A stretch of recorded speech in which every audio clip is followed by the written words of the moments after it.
Welcome to Arjun art and craft. இன்னைக்கு நம்ம சேனல்ல திடீர் நோம்பு கஞ்சி தான் செய்ய போறோம். இஃப்தாருக்கு ப்ரிப்பேர் பண்றதுக்கு டைம் இல்ல, ஹாஃப் அன் ஹவர் தான் இருக்கு அப்படின்னா, இந்த மாதிரி நோம்பு கஞ்சியை ட்ரை பண்ணி பாருங்க. டக்குன்னு ஒரு 20 மினிட்ஸ்ல செஞ்சு முடிச்சிடலாம். வாங்க இன்ஸ்டால எப்படி செய்யறதுன்னு பார்க்கலாம். நோம்பு கஞ்சி கிரேவிங்ஸ் இருக்கவங்களும் இந்த ட்ரை பண்ணி பாருங்க, பெர்ஃபெக்டா வரும். இப்போ ஒரு குக்கர் எடுத்துக்கோங்க, அப்பதான் சீக்கிரம் குக் பண்ண முடியும். அதனால குக்கர்ல ஒரு 2 டீஸ்பூன் அளவுக்கு எண்ணெய் சேர்த்துட்டு 2 பட்டை துண்டு 2 லவங்கம் சேர்த்துட்டு பொரியணும்னு அவசியம் இல்ல. இது கூட நீல வாக்குல கட் பண்ண நல்லா ஸ்லைஸா கட் பண்ணி வச்சுக்கோங்க. அந்த வெங்காயத்த ஒரு பெரிய வெங்காயம் ஆட் பண்ணிக்கிறேன். வெங்காயம் சேர்த்துட்டு வதங்கணும்னு அவசியம் இல்ல. அது கூடவே அடுத்தடுத்த இன்கிரீடியன்ட்ஸ் நான் ஆட் பண்ணிக்கிறேன். 2 பிஞ்ச் வெந்தயம் சேர்த்து லைட்டா வதக்கி எடுத்துக்கோங்க. இப்ப இது கூட ஒரு கைப்பிடி அளவுக்கு புதினா சுத்தம் பண்ணி எடுத்து வச்சிருக்கேன். அதையும் இது கூட சேர்த்துக்கலாம். புதினாவோட ஃப்ளேவர் மஸ்டா தேவைப்படும். அதனால புதினா ஆட் பண்ணிக்கோங்க.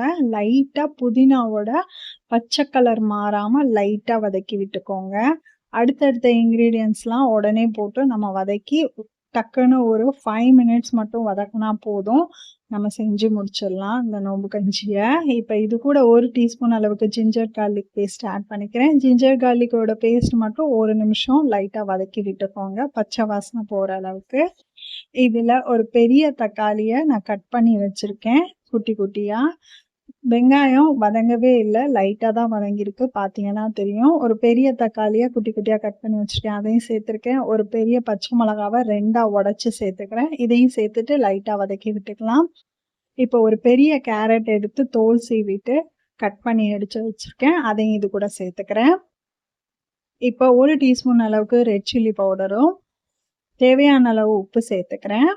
இப்போ 2 பிஞ்ச் அளவுக்கு கரம் மசாலா சேர்த்துக்கோங்க. என்கிட்ட ஒரு சிஸ்டர் மட்டன் மசாலா எப்படி செய்யணும்னு தெரியல சிஸ்டர், எனக்கு சொல்லுங்க அப்படின்னு சொல்லி வாட்ஸ்அப்பில் கேட்டிருந்தாங்க. அவங்க இந்த வீடியோவை சேவ் பண்ணிக்கோங்க. பிரியாணி அரிசி 150 கிராம் மிக்சி ஜாரில் சேர்த்து பல்ஸ் மோடில் சேர்த்து உடச்சி எடுத்து வச்சுருக்கேன், அதை சேர்த்துருக்கேன். ஒரு 150 கிராம் பாசிப்பருப்பு, ஒரு சில்லு தேங்காவை அம்மியில் வச்சு நல்லா நகர்த்தி மட்டும் எடுத்திருக்கேன். அம்மியில் இல்லாதவங்க நச்சு கூட சேர்த்துக்கலாம். இந்த மாதிரி சேர்த்துட்டு தேவையான அளவு நல்லா தண்ணி ஊற்றிட்டு நல்லா கிளறி விட்டுட்டு, கீழெல்லாம் பிடிச்சிருக்கும் அதெல்லாம் நல்லா கிளறி விட்டு அதுக்கப்புறம் மூடி போட்டு விசில் விட வச்சுருங்க. ஒரு 4 விசில் வந்துச்சுன்னா நோம்பு கஞ்சி டக்குன்னு ரெடி ஆயிரும். 15 மினிட்ஸ் தான் ஆகும். வதக்குறதுக்கு ஒரு 5 மினிட்ஸும் 15 மினிட்ஸ் மட்டும் குக் பண்ணி இறக்குனீங்க அப்படின்னா கம கமான்னு நோம்பு கஞ்சி ரெடி ஆயிரும். திடீர்னு நோம்பு கஞ்சி கிரேவிங்ஸ் இருக்கிறவங்க இந்த வீடியோவை சேவ் பண்ணி வச்சுக்கோங்க. டக்குன்னு ஒரு 20 மினிட்ஸில் செஞ்சு முடிச்சிடலாம். மட்டன் மசாலா என்னன்னா தனியா பொடி எல்லாம் சேர்த்து அரைப்பாங்க. அதோட வீடியோ வேணும்னா நான் நெக்ஸ்ட் டைம் உங்களுக்கு போடுறேன். நோம்பு கஞ்சி கம கமான்னு ரெடி ஆயிடுச்சு. இந்த மாதிரி திடீர் நோம்பு கஞ்சி ரெடி பண்ணி பாருங்க. அரிசி ஊற வைக்க தேவையில்லை, பருப்பு ஊற வைக்க தேவையில்லை. டக்குன்னு ஒரு 20 மினிட்ஸில் செஞ்சு முடிச்சிடலாம். இது கூட பருப்பு வடை சேர்த்து சாப்பிட்றப்ப இன்னும் டேஸ்ட் அல்டிமேட்டாக இருக்கும்.